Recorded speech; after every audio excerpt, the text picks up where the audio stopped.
What's going on YouTube, and hello my tackle hoarders out there. APFA here again, and I wanted to talk to you guys today on storing your soft plastics. I've seen a couple of videos online. If you should bag, if you should box, what should you do? I'm making this video to show you guys what I do. Now I usually tend to bag for one reason and one reason only, due to the fact that before I would box everything, and the problem I ran into that is everybody's got your boxes similar to this, and this compartment, the way it's set up, I have my flukes in here, and the problem with boxing all your soft plastics is I only have room in here for 6 different types of flukes. I'm one of those guys that I try not to mix companies, different style of baits, different colors. Another reason why I like to bag is some companies use different softeners in their plastics. So if you ever boxed your soft plastics and you end up getting warps in your box, and you get the little waves and the dividers and all that, that's from the softeners in the soft plastics. Now the exception to me bagging everything except for certain lures, there's an exception. Number one is the flukes. I like to box all my flukes, caffeine shads, Houdini shads, whatever it may be, due to the fact is you have to keep those tails straight in order to get perfect action out of them, the correct action out of them. I did a video on how to repair when you buy them and you pull them out of the bag. You usually get some with kink tails and whatnot. If you go back a couple of videos, I show you how to fix all that. And if I'm going to take the effort and time to straighten all those tails out, I want to keep them as straight as I can. So I'll box those. The next thing I like to box only are something like a trick worm or something, a finesse style worm that you want to keep straight. You're going to throw on a shaky head or something like that. Like I said, keep them straight. The better the action, the better they'll perform. Another thing I don't like to box that I'll keep in the clamshells are swim baits. These are the Rhythm Wave 4.8 inch swim baits. When they come in this clamshell, I'll just throw them in my box like that. No big deal there. They're already boxed for themselves. But the reason why I really like to bag mostly is I showed you that box of flukes, and I only have 6 different kinds of flukes in there. Like I said, I don't like to mix colors. I mean, whites and whites are okay like that, but anything with colors, I don't like to mix. For example, here I just get these gallon-sized Ziploc bags, and I'm going to show you why I like to bag right now. The fluke bag, the fluke box, we had 6 different colored flukes in there, okay? And this one bag for my Senko style, stick style baits.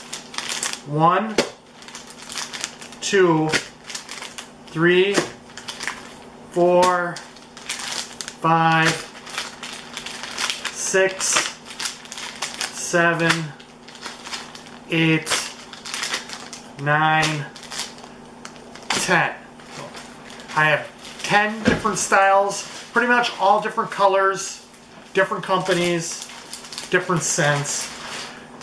Easily located in this clear bag. I know my Senkos are in there. I do have to go in there and find the color I want, but usually when I'm fishing a particular color, I'll leave that bag towards the top or right in front so it's easily located.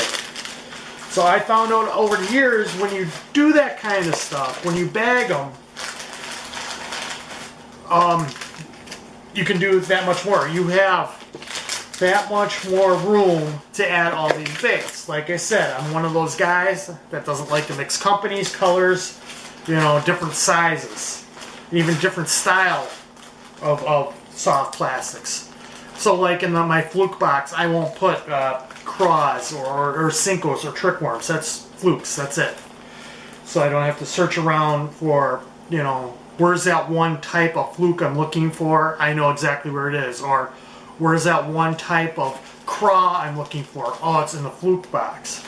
But this is, like we said, 10 sizes, different sizes, colors, companies, whatever, in there compared to 6. See the size differences. You know, it's not that much thicker than the box itself.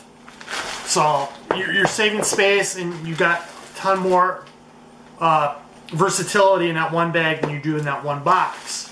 Now, the second thing I want to show you, this bag isn't filled, but what also you can do is, if you know what you're going to be fishing, you can go ahead, like I did before with this bag, is set up one bag with different type of soft plastics. Like in here, I have a trick style worm, you know, from one company.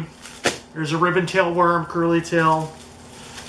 There's another one, different company. So we got Berkley Culprit, Bass Munitions there.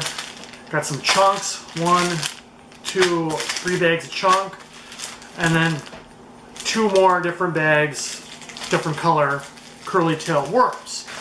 Now I do this, like I said, with everything. My frogs, my curly tail worms, you know, chunks, craws, all that stuff. So in my opinion, I think it's more easier, convenient, space saving to bag all your plastic. It's a bag in a bag, so it's not that difficult. I mean, nobody's tournament fishing. I'm not, so I can take the time to dump everything out and sort through all the bags in the bags, find out what I want, and then, like I said, throw that worm or craw or chunk right in the front of the bag or on top of the bag, so it's easier to access when I want to change it again. You know, the majority, like I said, the majority of my plastics are all bagged. My Senkos, you know, my curly tails, my soft body frogs, every craws like that. But like I said, the only thing I really like to box is stuff that you really need to keep straight tails on. This is Houdini shit that I do have mixed in with my Senkos that I'm not too happy about, but that's what I'm doing with those right now. Like I said, anything in a clamshell, you know, Strike King puts out a lot of stuff in clamshells, speed craws and all that kind of stuff like that, caffeine shads. I'll leave them in the clamshells. Those can just get thrown in there. And that, but try it out, you know, bagging if you don't bag.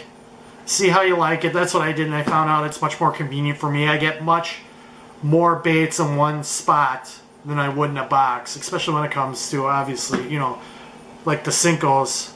They don't take up a lot of room as it is. So hopefully this video helps you out, makes it easier for you to organize your tackle. You know, everybody's always getting new tackle. If you're a subscriber to Lucky Tackle Box or Mystery Tackle Box, you don't really want to, you know, make extra room for a sample pack of 4 worms or something like that.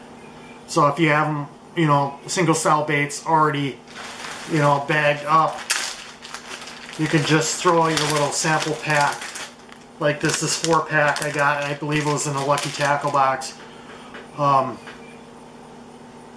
a Mystery Tackle Box, just to throw them in there. I don't have to worry about making a extra compartment, extra room. You know, if you're a stickler like me and don't want to mix your soft plastics together, because, you know, they can warp other baits, they can warp your box. So I just try to avoid that. Like I said, I know where all my Senkos are, you know, or all my Flukes are because they're boxed, but all my soft body frogs, all my craws, stuff like that. So hopefully this helps you out. Like I said, try it out, see if you like it or not. This is just my opinion. You know, bag everything that you don't need perfectly straight. You know, box the stuff you do. Simple as that. That's what I do. It works out convenient for me. So thanks for watching. Hit the little subscribe button. I should have it down here somewhere. Appreciate you checking out the video. So don't forget to subscribe, hit that button. Like the video, share the video, and we'll see you on the next episode. Thanks.